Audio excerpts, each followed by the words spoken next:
Hi everyone, it's Nicole and I'm here with the 14th layout using the Mayhip kit. This one took me 56 minutes to complete.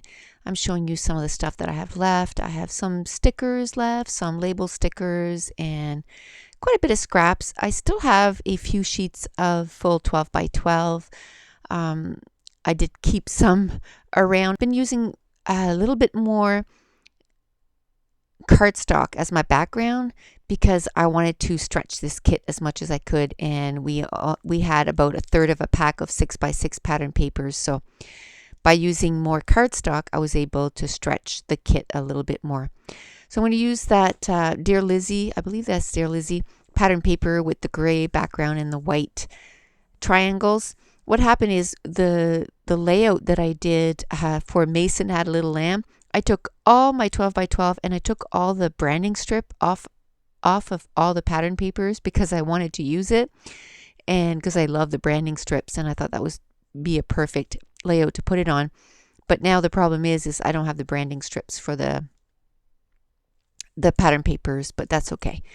If you really want to know, you can go on the HipKit site and check out the Mayhip kit and what pattern papers were in there. Or I have a May kit share, and then I share all the pattern papers on there too. So the first thing I'm going to do is I'm going to take some white gesso and I'm going to cover the whole background. And because I just wanted it to have sort of kind of push the pattern paper to the background. I didn't want it to be very white. That's why I used a sponge. I took a sponge, and that sponge I bought from Stampin' Up. I cut it into almost like pie pieces, and then I just used that sponge to kind of distribute the white gesso. And the gesso I bought at Michael's, and is white gesso, and it's super thick. Like, I can't believe I have a hard time getting it out of that container.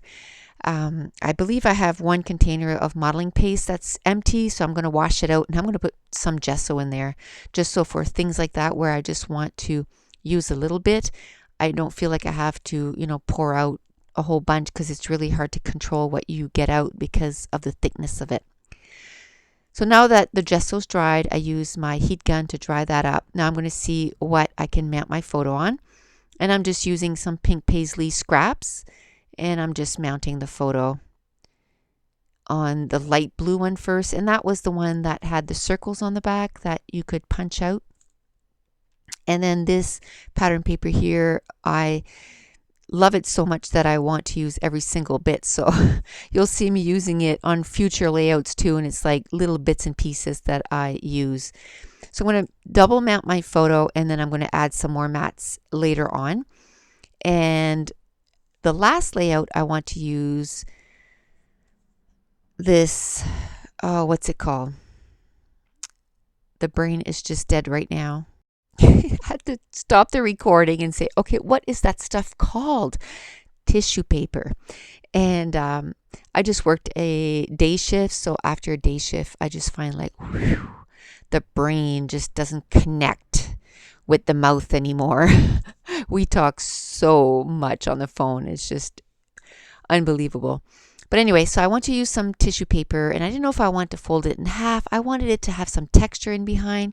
And I'm going to do something that I've done before with ribbon, where you fold the ribbon and you add some tape, and then you just keep folding it. So that's all I'm going to do. I'm kind of doing sort of a ripple effect, I guess, and I just keep folding it on itself, and I'm just going down the line. Because I didn't know what I was going to do, it's just going to fit. I got really lucky because like I said, I had no idea what I was going to do. I ended up doing that. I end up having to turn it on its side instead of the way that I had planned it, but that's okay because it works out. It's going to fit right. I'm going to have to stretch it to make sure that it works, and there you go. And then I'm just going to trim it down so it's just past the photo. And it's just a different texture. It just gives a different texture. And it's nice sometimes just to have something a little different under your photos.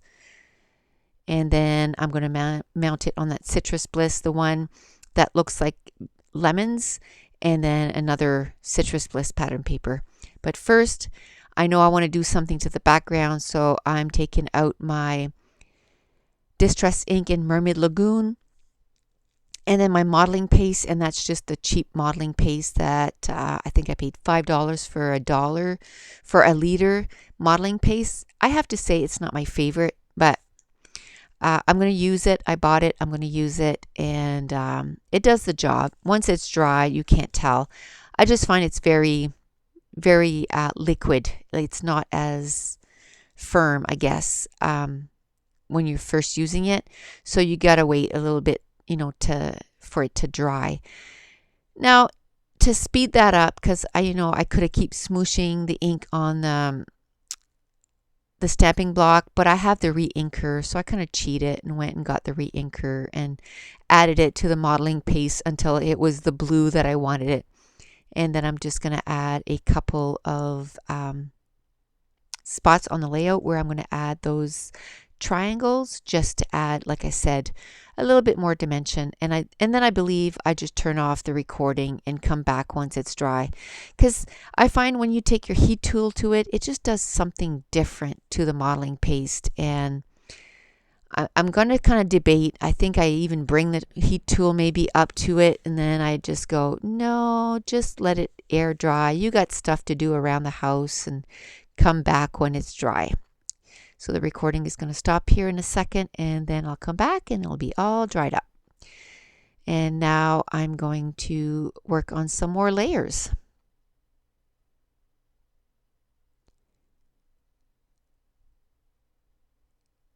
And I'm not sure what size I'm going to do, but I just cut it down to about, I don't know, 6 by 12 or something like that. And then I cut it down to about 8 inches.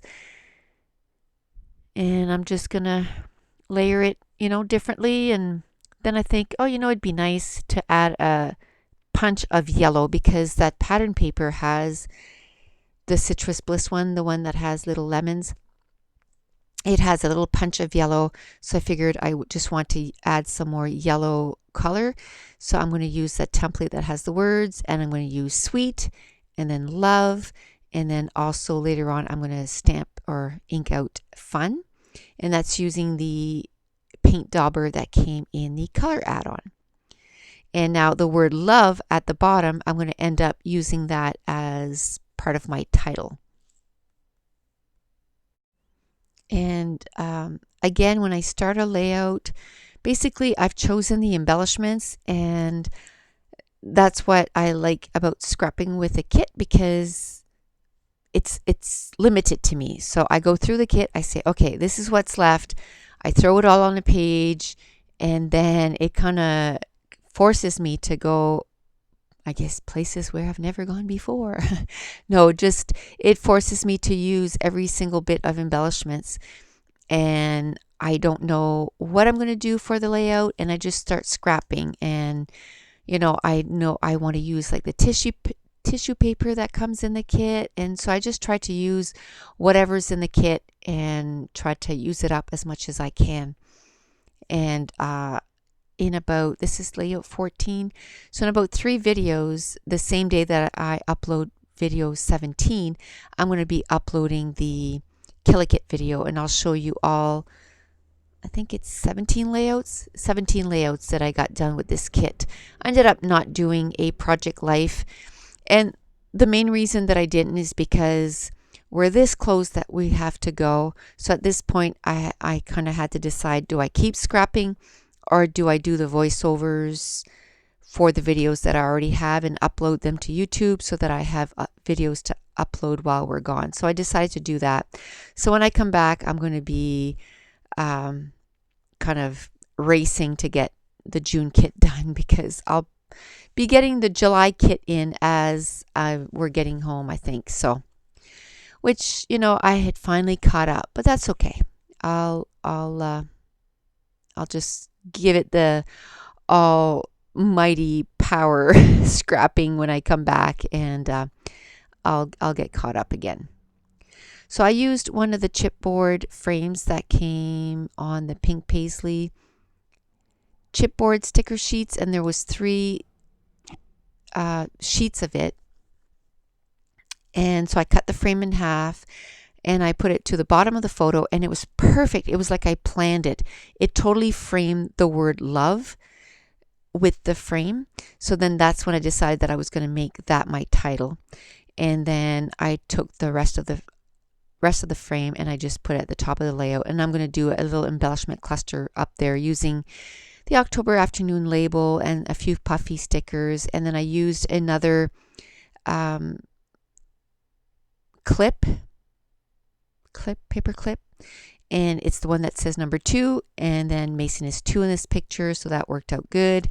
And then I'm going to do sort of the cluster around my title is going to be one big cluster. It has the frame, I put a puffy sticker, and then I'm going to put the title right above it, and then I put a label sticker and then a few puffy stickers. And at this point I didn't know that I was going to put another word with the template. And sometimes you just have to kind of keep going, and then when I looked at it, I'm like, there's something missing because I have 2 words in the yellow, and I thought it'd be nice to have another place that had the yellow.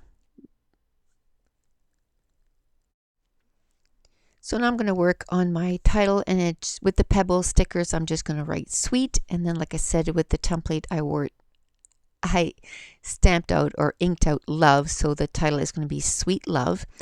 And this is going to be another layout that at the end of the video there's not going to be any close-ups. Like I said, I'm trying to get these videos to do the voiceover, and you gotta get them processed on your iMovie and then uploaded to YouTube before we leave. And I'm getting down to the crunch here. I have 3 days to do like 5 videos, so so you won't be seeing any close-ups. So I put more ink on the block and then added water, and I'm just adding some splatters using a paintbrush. And then I'm going to do the same thing, or maybe I'm going to go get a Mr. Huey ink. I think I'm going to go get a Mr. Hue ink in the gray, and I'm going to do some gray splatters too, because the page is kind of 3 colors. You have the gray, which is sort of your neutral, and then I have the blue and the yellow. And I could have splattered with some yellow ink, or did I? Yes, I did. I splattered with yellow ink too. I didn't realize until I did it on the video, but yes, there is some yellow splatter on there too. So I splattered with blue, with gray, and with yellow. And then I believe the gray is going to be a Mr. Huey ink or spray mist. And then I'm going to take out the template again, and I'm going to use the dauber and put the word fun to the left of the photo, sort of on a diagonal. So I'm just using my heat tool there and just making sure that I don't smudge those dots. And again, I blew the power bar whenever I use my heat tool. I blow a power bar. And that's pretty much going to wrap up this layout. And yeah, see, I was going, okay, there's a yellow spot up here, there's a yellow spot down here, so I'd like to have a yellow spot here. So then I put the word fun there, and then I'm going to go get the Mr. Huey mist, and then I'm going to add some splatters, and that is going to complete this layout. And I just want to thank you so much for joining me today, and stay tuned. I upload videos every second day. So if you're new to my YouTube channel, don't forget to subscribe. I upload every second day. And if you're enjoying these, if you wouldn't mind giving me a thumbs up. So thanks for watching. Bye.